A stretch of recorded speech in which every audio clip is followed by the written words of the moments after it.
En 1825, le baron de Mâcon est envoyé en Haïti par Charles X pour fixer le montant et les modalités de l'indemnité dans le but de compenser les anciens propriétaires d'esclaves pour leur perte de propriété à la suite de la révolte de 1791 et de la proclamation de l'indépendance de 1804.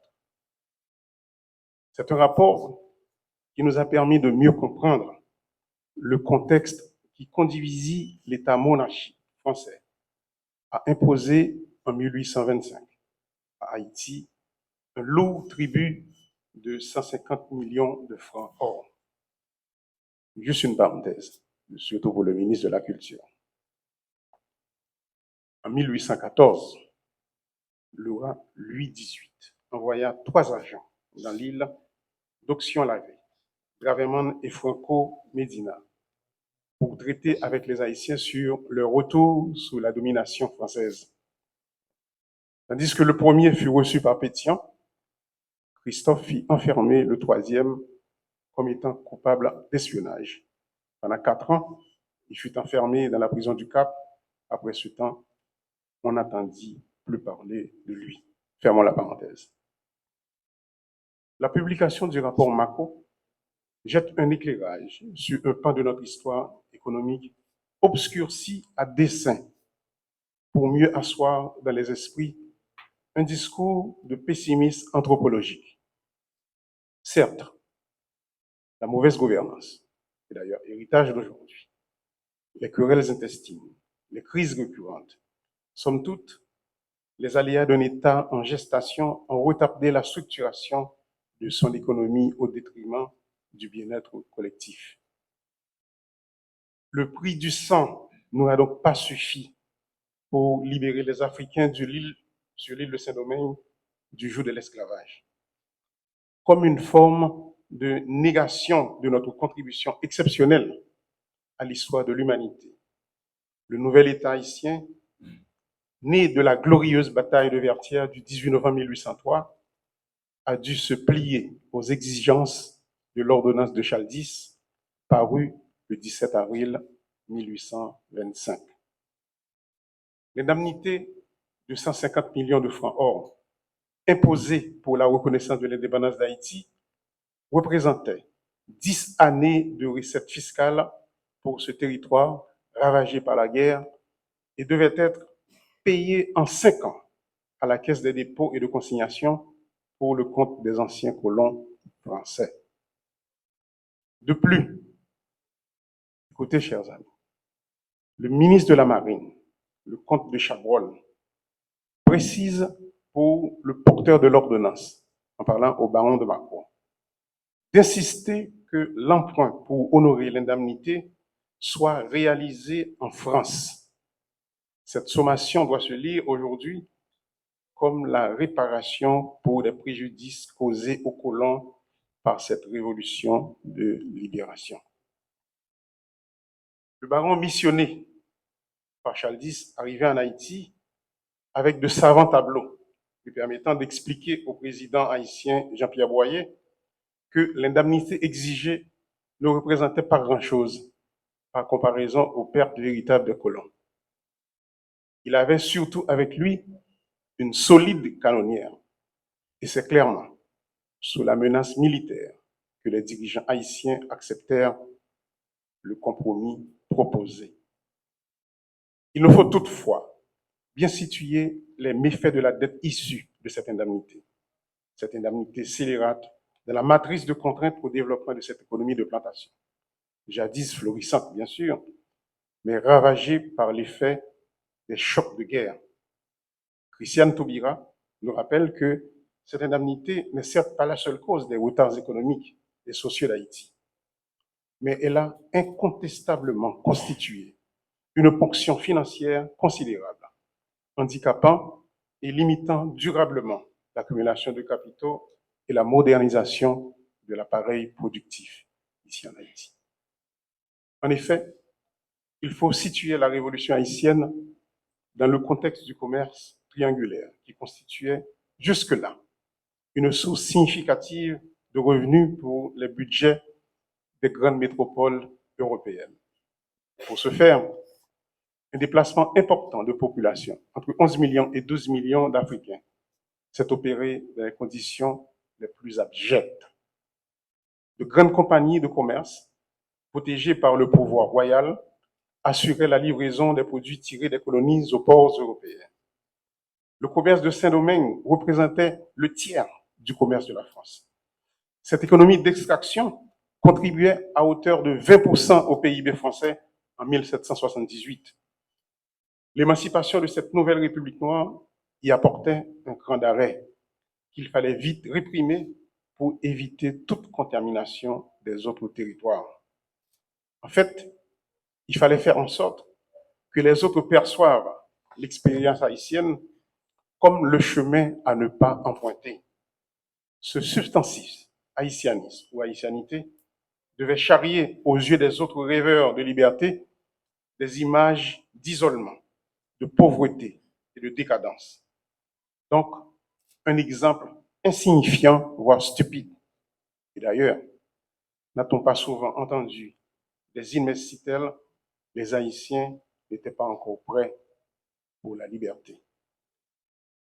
De grands moyens ont été déployés pour construire cette mémoire alternative de la conquête de la liberté des Haïtiens. L'accord sur l'indemnité a été obtenu sous la menace crédible d'une flotte de 14 navires armés de 528 canons, comme l'a répété d'ailleurs le président Leslie, dans la rade de Port-au-Prince. Ce que Blancpain, dans ses livres, qualifie d'argument diplomatique convaincant. Mais le plus effarant fut le montant des annuités de 30 millions de francs pendant 5 ans et les conditions de paiement de la dette octroyée pour ces engagements.